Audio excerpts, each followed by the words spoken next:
Good morning. Good morning. Hello. What Sorry, I was day? stuck on the You're stuck on the stuck on banners what? here. I On was the stuck banner. on the banners. I was like, what day is it again? Oh, There we that's right. go. It's Tuesday. It's the day. It is the day. Oh, Back to man. you, Crystal.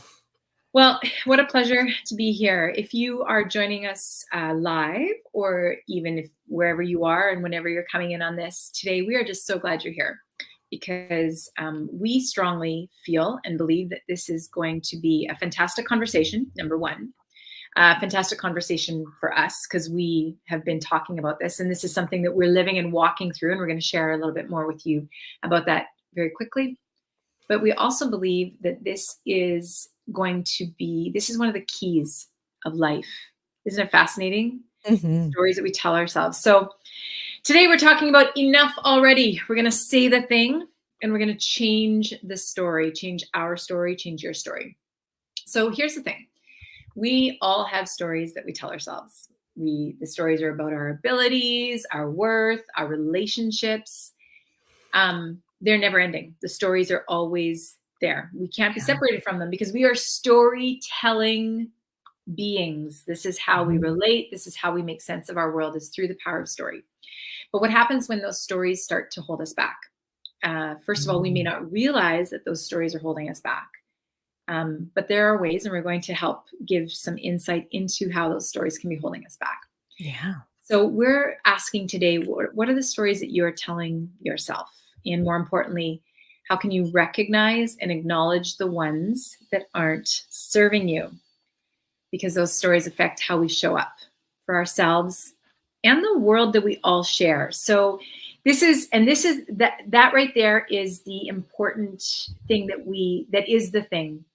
is that the stories that you tell yourself they do affect you, but we are connected. We're all connected. We cannot disconnect ourselves from the bigger world, and those stories are a part of it. So let's go there. Let's talk about this morning. Yeah. Friends. Yes, please. Well, and stories are where we begin. Yeah. They're the first things that we remember. They're Yeah. the first things that we share together.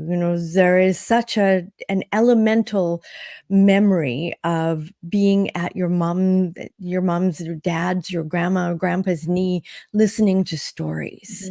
And then we begin to pick up those stories and share them and tell them. Right. And some of them are fun, some of them are silly. And I remember learning the all about the three bears, and my dad, I wanted him to tell me that story over and over and over again. And it was those elements that we absorb. Many of them are very positive. But also, that what happens when you're sitting at your mom or dad's knee is you get the message about who you are.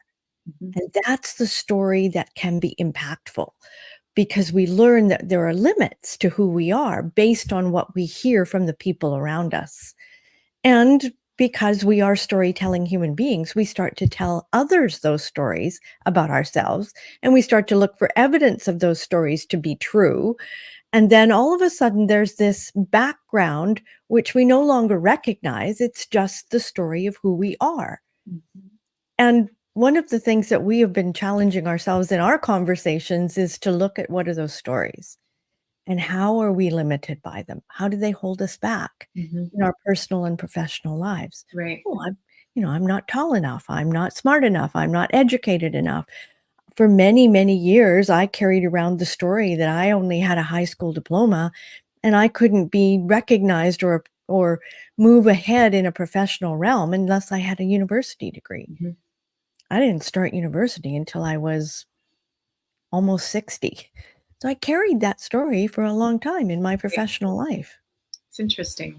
So, sorry, go ahead. Oh, no, please. I just wanted to add a couple of things to what you guys had both said. When we speak about stories holding us back, I think also stories hold us in place, because there's we've seen a lot of leadership conversations recently where the leaders or the team leaders have been I think stuck in their way is a very sort of pedestrian way of saying it, but sort of deciding that they're a leader and then ticking all the boxes in terms of old school leadership styles and not moving from that. So Right. I think they hold us back, but I think they hold people also stuck in a Mm. and in a position.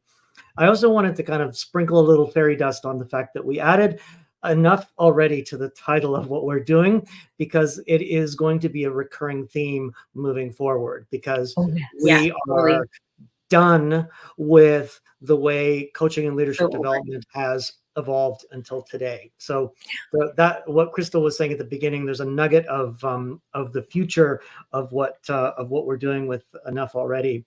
And I think, Carol, too, sometimes the stories, we don't even hear them, but we feel them and we sense them and we pick them up, and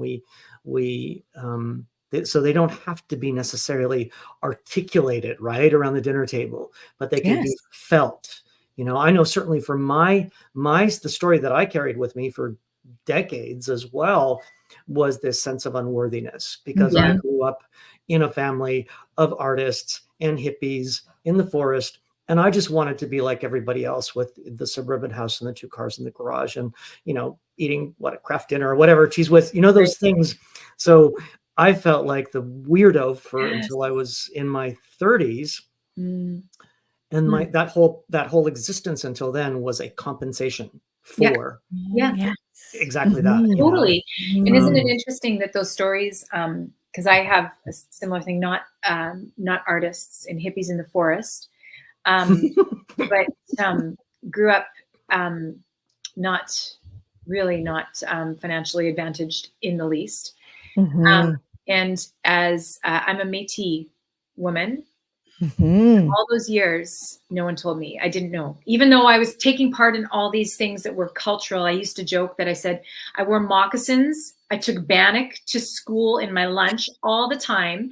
And we would go to these like old time dances, and I would be out in Indigenous communities. But I didn't know. Nobody told me, P.S., you're Indigenous.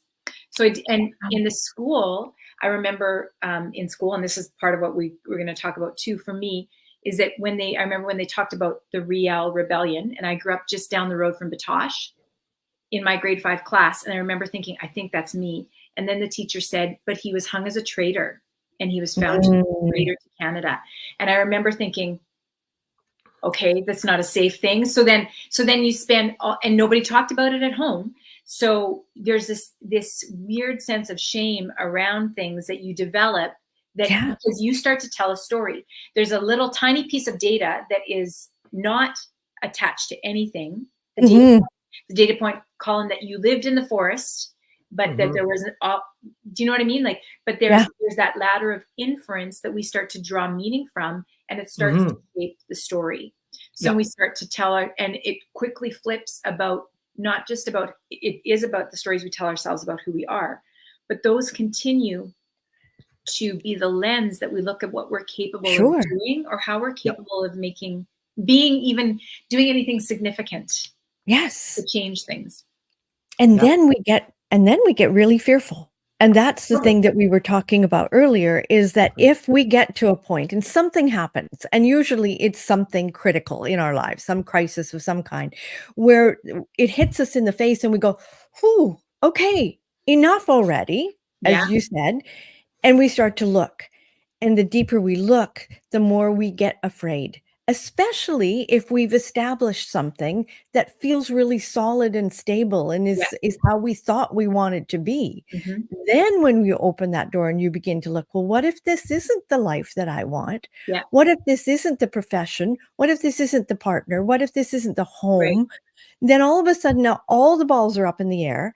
And as human beings, we get really, really antsy about that. And so there's this tension, right? Go ahead. And so we're also not islands, right? So we have all these external factors that are coming at us every day, right? Of course, I'm the list person, right? So I've done the little list of things. We have societal expectations and norms. We have all sorts of cultural influences. Yes. We have media and social media, which in the last 15 years has gotten insane.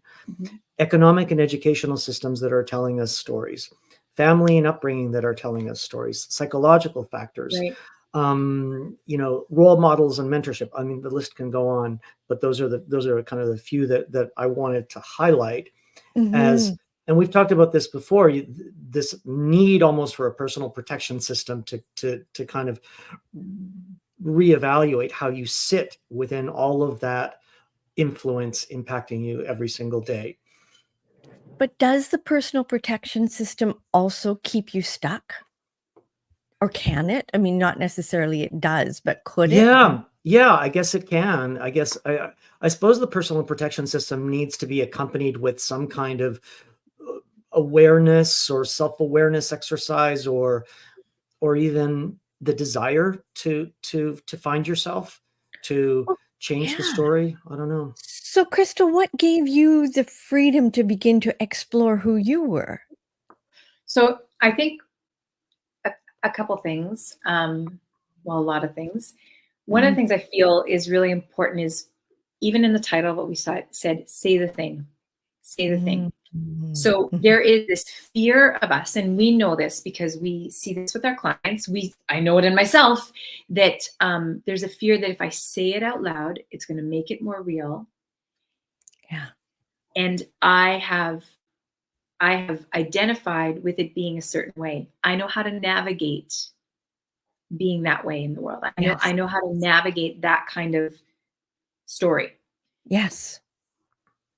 So changing the story is the thing that can be the scariest, simply but it's kind of like, when they say, like, admitting you have a problem is the first step. It's like actually saying that maybe there's more to the story than what I have assigned to it. So I know that for myself, around issues of identity, this is me speaking completely honest as someone who is coming back home to my who I am as an Indigenous and settler, mixed Indigenous and settler woman.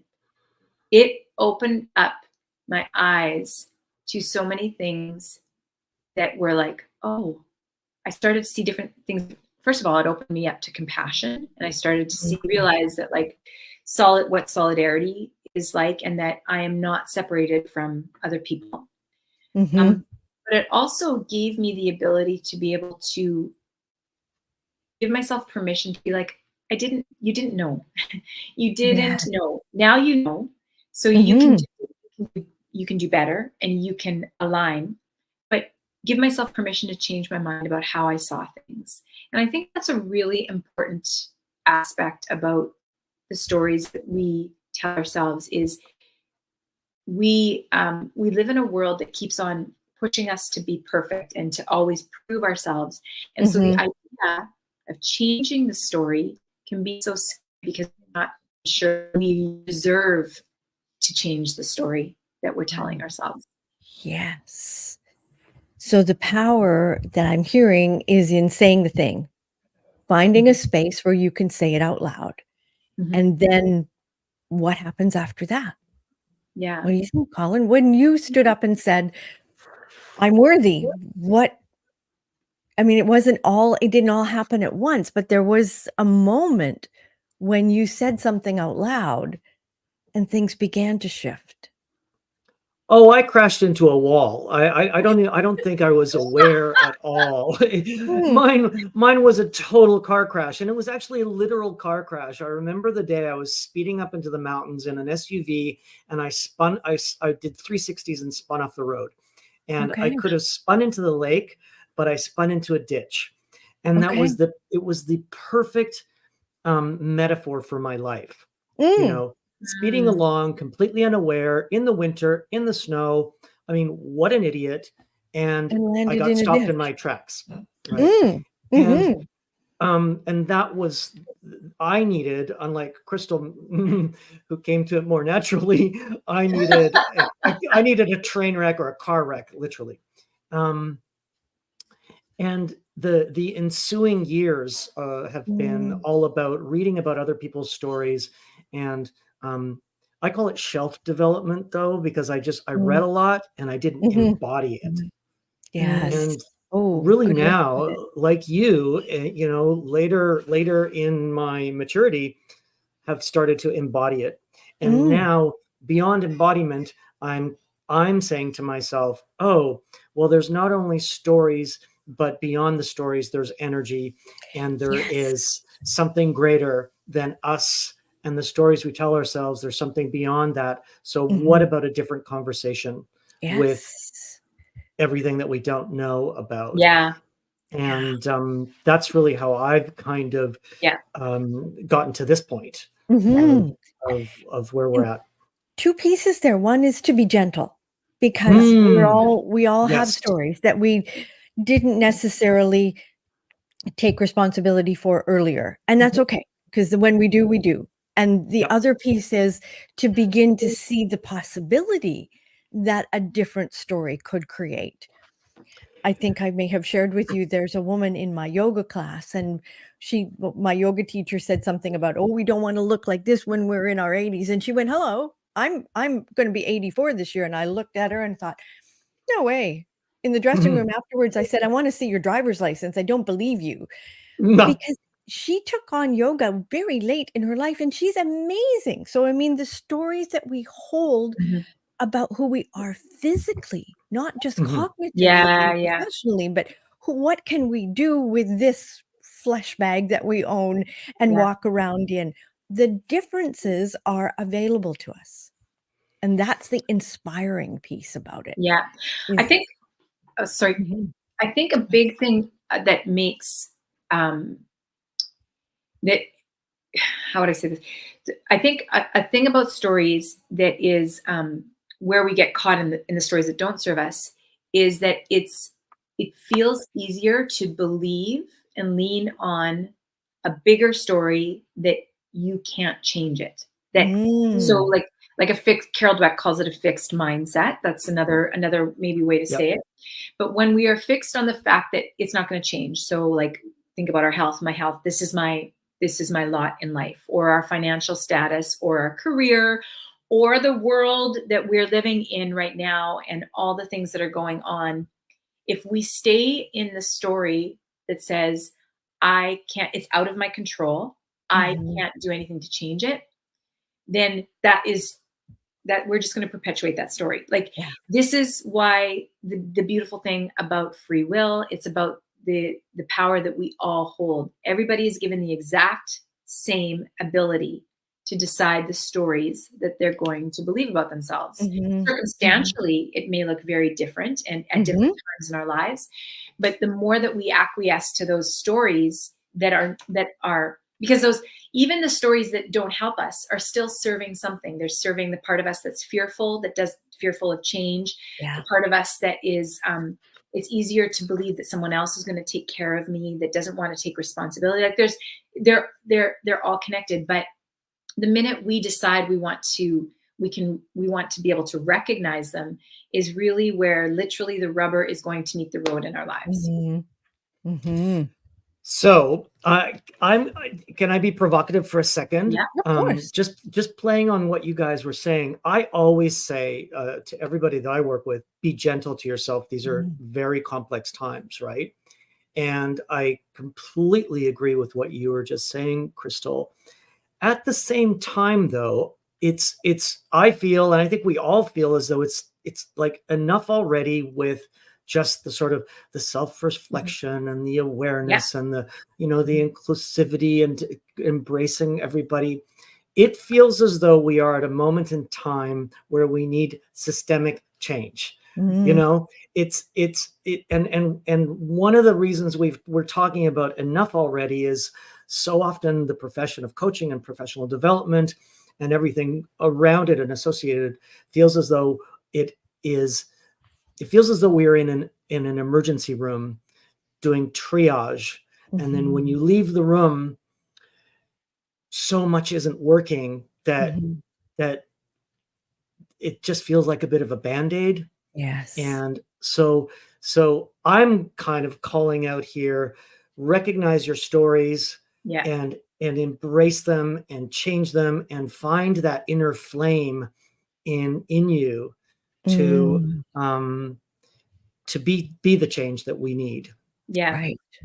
Okay. So can I just bounce off that? Sorry, I can see everybody. Yeah. I want to weigh in, and I'm looking at the time. I'm like, oh hell, there is not enough time to cover this topic. But let's just. But I would like nobody's to. telling us when we have to stop. That's So true. let's Yeah, keep that's going. true. That's a story too, right? Exactly.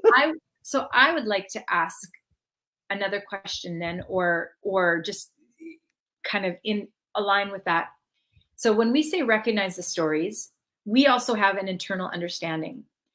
I'm going to tell you that recognizing the story and disrupting the story are two totally different things. Oh, yes. So one of the things is I'm a meditator, which I know you guys both are too. One of the first meditations I ever did was with Dr. Joe Dispenza, and it was about breaking the habit of being yourself.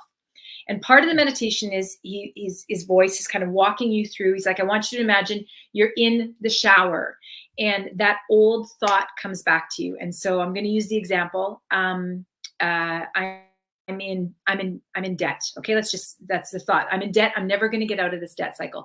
That old thought comes back to you. And I want you to say this word out loud in the middle of the meditation. I want you to say change.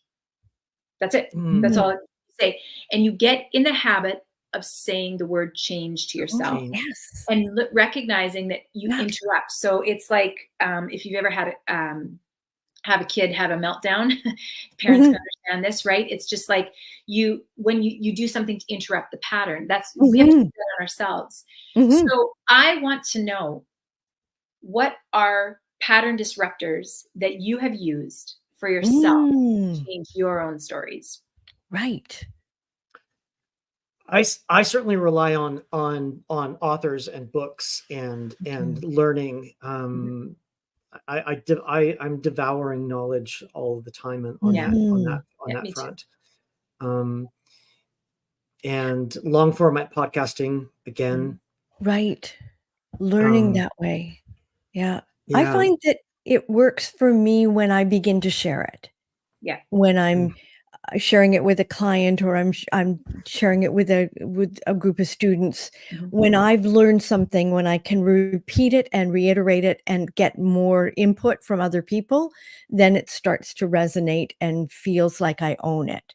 Yeah. Because like both of you, I've done a lot of reading and learning, and there's things that I come upon now that I think, ooh, this sounds really familiar. And if I look back, there's a book on my shelf, or there's a conversation that I've had. It's like, I should know that by now.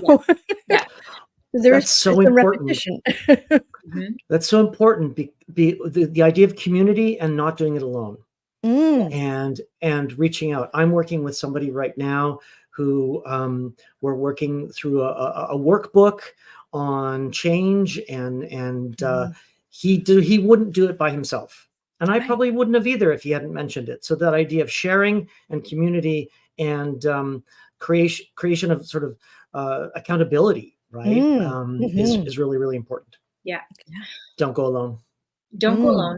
And I also believe, and when I look back and I realize that I made those, so I did the thing. I said the thing. Literally, I said the thing, change, change, change. And sometimes I still, years later in my shower, if those thoughts, because we always have those random thoughts in the shower, or whatever, I will say the word out loud, change. I will say it. I will tell myself that.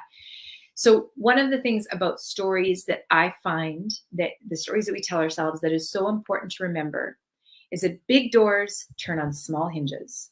Oh, yes. So you change when you start to change even one thing, because someone could leave this conversation right now, this podcast, and they could be like, well, oh my gosh, I don't even know where to start. I feel like my life is such a train wreck, or I'm held captive by all these things. Or I don't even know. Am I believing? Like, we're not trying to make people like more neurotic, like about their stories. What we're saying is there are things within your control that you can change.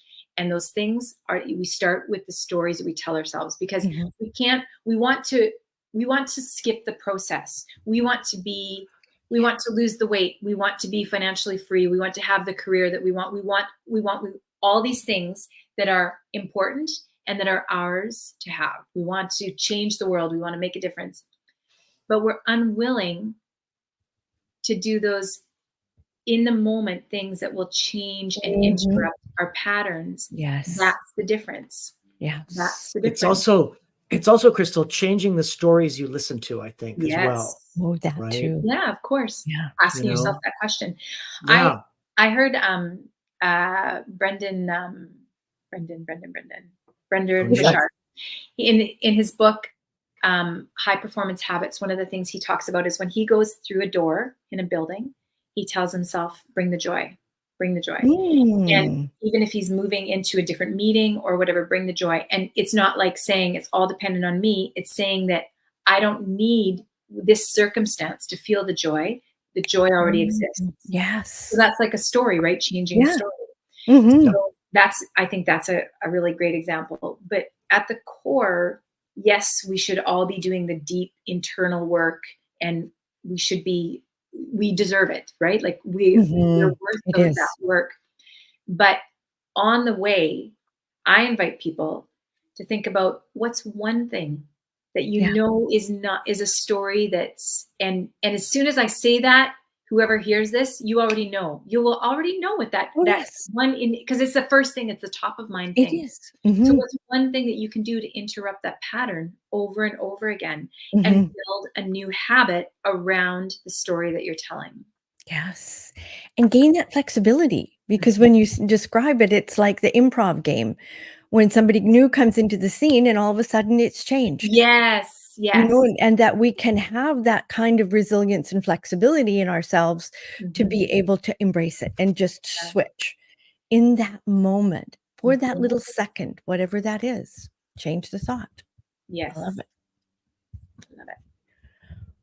Okay. Well, friends, thank you. This was a good conversation, and it's the beginning of something because we are in a world of stories all the time. We're immersed in them, and this is it's an exciting time to be alive because it's our time. This is the moment that fate has offered us to be able to be alive in this world, and this is what's available for us. Mm. So on that massive note, thank you for joining us today. Don't forget to, if you've enjoyed this episode, to share it and to subscribe. And also, we have a free workshop coming up in the next couple weeks, and so you're going to be wanting to join that. So stay tuned for that because we're going to be offering every month. We do free workshops where we offer people to come in and join and learn how they can use coaching tools for themselves and in their leadership. And this month we have a really exciting one coming up. And so stay tuned for more of that. And in the meantime, sorry. And we're going to continue this disruptive Oh, enough yes. already conversation on Thursdays, and we're not going to stop because we are on a mission to change the world, Yeah. to Bring disruptors into the focus and exactly. bring interesting guests and continue this wonderful dialogue. Yeah. All right. Yeah. Take care, everybody. Thanks for Have a great Tuesday. Thank you. Thanks for joining.